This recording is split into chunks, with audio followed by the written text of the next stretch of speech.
ቶክሲክ ከሆኑ ሰዎች ጋር ዲል ስታደርጉ ወይ ደግሞ እንደዚህ በጣም ኔጌቲቭ የሆኑ ሰዎች ኮንስታንትሊ አቢዩዝ የሚያደርጓችሁ የሚጨቁናችሁ ወይ የሚያዋርዳችሁ በየሄዳችሁበት በቃ የሚያንቋሽሻችሁ አይነት ሰዎች ጋር ዲል ስታደርጉ ሰውነታችሁ እንዴት ነው የሚሆነው? መለየት አይችልም። ኢሞሽናል ፔን ይሄ የስነልቦና ህመምንና ፊዚካል ፔን ወይ ደግሞ የአካላዊ ህመምን የሚለየው ፓርት ወይ ደግሞ ብሬናችሁ ላይ ያለው ይሄንን ሴንስ የሚያደርገው ፓርት ኦቨርላፕ ያደርጋል። ስለዚህ የትኛው ነው ኢሞሽናል ፔን የትኛው ነው ፊዚካል ፔን የሚለውን ነገር በስነ ስርዓት አይለይም። ስለዚህ የሚሆነው ምንድነው? ስትረስድ ሲሆን ለስትረስ የሚሰጠው ሪስፖንስ ምንድነው? ስትረስ ሆርሞን ይለቃል።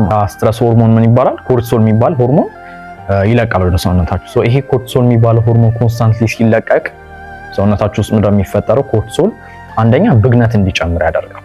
ብግነት ይጨምራል። ከዛ በተጨማሪ ግፊታችሁ እንዲጨምር ያደርጋል። ስለዚህ ዝም ብሎ ከየትም ተነስቶ አይደለም ወይ ደግሞ ሜዲካል ግራውንድ የሌለው ነገር አይደለም። በቃ ተናድጄ ግፊቴ ከፍ አለ ሲል አንድ ሰው አክቹአሊ ኮርቲሶሉ ብለድ ፕሬሸር ስለሚጨምር ነው። አልሰር ይፈጥራል። ስቶማክ አልሰር የጨጓራ መላጥ ማለት ነው። ስለዚህ እሱም ዝም ብሎ ከየትም የሚነሳ ነገር አይደለም። አውቶኢሚዩን ዲዚዝ የሚባሉ አሉ። ለምሳሌ አሁን የሰውነታችን በሽታ የሚከላከሉት ሴሎች የራሳቸውን ሴሎች ማጥቃት ሲጀምሩ ማለት ነው።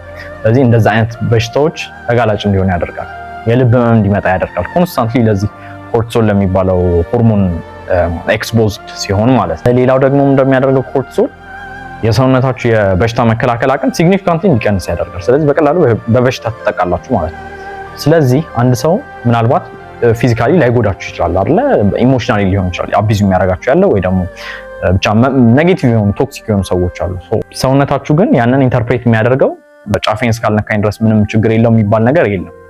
ሰውነታችሁ ውስጥ የሚፈጠረው ኢፌክት ጫፋችሁን ከመንካትም በላይ ስለሆነ ማለት ነው። እና አሁን ለምሳሌ ግፊት ያለበት ሰው ቢመጣ ስትረስ ቀንስ ከህይወት ላይ ስትረስ አስወግድ ሲባል የስራ ጫና አስወግድ ብቻ አይደለም እየተባለ ያለው። እንደዚህ አይነት ውስጣችሁ ሊፈጥሩ የሚችሉ ኔጌቲቭ የሆኑ ነገሮችንም ከላይፋችሁ ውስጥ አቮይድ አድርጉ ነው።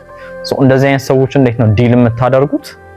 አቮይድ ማድረግ ነው በቃ ኢንጌጅ አለማድረግ። ምክንያቱም ኢንጌጅ ባረጋችሁ ቁጥር ለነሱ ድራማ ግብአት ነው እየሰጣችኋቸው ያላችሁ። ስለዚህ መፍትሄው ምንድነው? ኢንጌጅ አለማድረግ፣ ባውንደሪ ማድረግ በቃ ይሄ ነው። ቶክሲክ ሰዎች ጤናችሁን አክቹዋሊ አካላዊ ጤናችሁን ያውኩታል። ስለዚህ ይሄ የትዕግስት ትሬሾልድ በጣም የተገደበ መሆን አለበት። ቴንክ ዩ